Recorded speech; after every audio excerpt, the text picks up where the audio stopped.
Hi hello friends, welcome back to TKDC style. இன்றைக்கி first நம்ம பார்க்க போகிறது pomegranate chia seed smoothie. So இன்றைக்கி நம்ம 3 ஸ்மூத்தி பண்ணி காட்ட போகிறோம். First smoothie pomegranate smoothie. இதுக்கு 1 கப் மில்க்கு, 2 ஸ்பூன் சுகர், அப்புறம் pomegranate சேர்த்து அரைச்சி எடுத்தோன்னா நமக்கு சூப்பரான ஸ்மூத்தி ரெடி. இதில் வந்து 1 ஸ்பூன் அளவு chia seed வந்து ஊற வச்சு ஆட் பண்ணியிருக்கேன். ஸோ ஆல்ரெடி உங்களுக்கு வீடியோவில் சொல்லியிருப்பேன் எப்படி வந்து chia seeds ரெடி பண்ணணும் அப்படின்னு.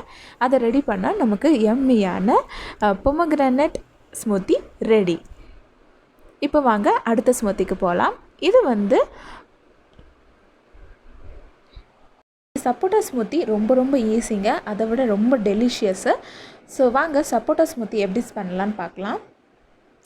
சில பேருக்கு சப்போட்டாவோட ஸ்மெல் பிடிக்காதுங்கிறவங்களுக்கு இந்த மாதிரி ஜூஸ் கொடுத்தீங்கன்னா கண்டிப்பாக விரும்பி சாப்பிடுவாங்க. இதில் நான் வந்து இன்றைக்கி ஒரு சப்போட்டா பழம் ஆட் பண்ணிக்கிறேன். இது சர்விங் ஃபார் 1 பர்சன். இதே 2 பர்சனுங்கும்போது 2 பழம் வரைக்கும் ஆட் பண்ணுங்கள். ஸோ கொஞ்சம் நல்லா பழுத்த பழமாகவே பார்த்து ஆட் பண்ணுங்கள். சில பழம் வந்து இனிப்பாக இருக்கும். ஸோ அதோட டேஸ்ட்டு பொறுத்து நீங்கள் சர்க்கரை அளவு ஆட் பண்ணிக்கலாம். நான் இங்கே வந்து 2 ஸ்பூன் அளவு சர்க்கரை ஆட் பண்ணிக்கிறேன். பிகாஸ் இந்த சப்போட்டா கொஞ்சம் இனிப்பு கம்மியாக இருந்தனால நான் 2 ஸ்பூன் அளவு சர்க்கரை ஆட் பண்ணிக்கிறேன். ஸோ 2லேருந்து 2.5 வரைக்கும் கூட போட்டுக்கலாம். ஏன்னா சில சப்போட்டா கொஞ்சம் வந்து இனிப்பு சத்து கம்மியாக இருக்கிற மாதிரி இருக்கும், சில இது வந்து இனிப்பாகவே இருக்கும். நேச்சுரல் இனிப்பாக இருக்கிறதுல நீங்கள் சுகர் ஆட் பண்ண தேவையில்லை. இப்போது இதில் வந்து 1 கப் அளவு மில்க் ஆட் பண்ணிக்கிறோம். ஆட் பண்ணிவிட்டு இப்போ அரைச்சி எடுத்தால் நமக்கு சப்போட்டா ஸ்மூத்தி ரெடி. ஸோ அந்த கன்சிஸ்டன்சி இருக்குங்க இல்லையா, அந்த திக்கான கன்சிஸ்டன்சி, அதை தான் ஸ்மூத்தி கன்சிஸ்டன்சின்னு சொல்லுவோம். அடுத்து வாங்க கிரேப் ஸ்மூத்தி பண்ணலாம். இந்த கிரேப் chia seed வந்து ரொம்ப ஈஸி. உங்களுக்கு வந்து பன்னீர் திராட்சை கிடச்சா வாங்குங்க. இப்போ நான் மிக்சர் ஜாரில் 2 ஸ்பூன் அளவு சர்க்கரை ஆட் பண்ணியிருக்கேன். அப்புறம் 1 கப் அளவு பன்னீர் திராட்சை வந்து இந்த பன்னீர் திராட்சை வந்து நல்லா உப்பு மஞ்சள் போட்டு நல்லா கழுவி எடுத்திருக்கேன்.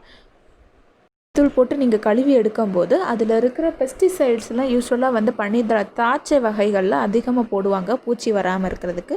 ஸோ கண்டிப்பாக இந்த மெத்தட் ஃபாலோ பண்ணி க்ளீன் பண்ணி எடுத்துக்கோங்க. அதை நான் வந்து 1 கப் அளவு ஆட் பண்ணிக்கிறேன். ஸோ தண்ணி விட்டு அரைச்சி எடுத்தால் இதுக்கு வந்து பால் போடக்கூடாது, நமக்கு தண்ணி தான் ஊற்றணும், வெறும் பச்சை தண்ணி தான். ஸோ அந்த தண்ணி ஊற்றி நல்லா அரைச்சி எடுத்தால் நமக்கு இந்த ஜூஸ் ரெடி. ஸோ இது கூட வந்து 2 ஸ்பூன் அளவு chia seed. யூஸ்வலாக நீங்கள் இதை கேட்டிருக்க மாட்டீங்க, ஒரு chia seed அண்ட் கிரேப் வச்சு ஒரு ஜூஸு.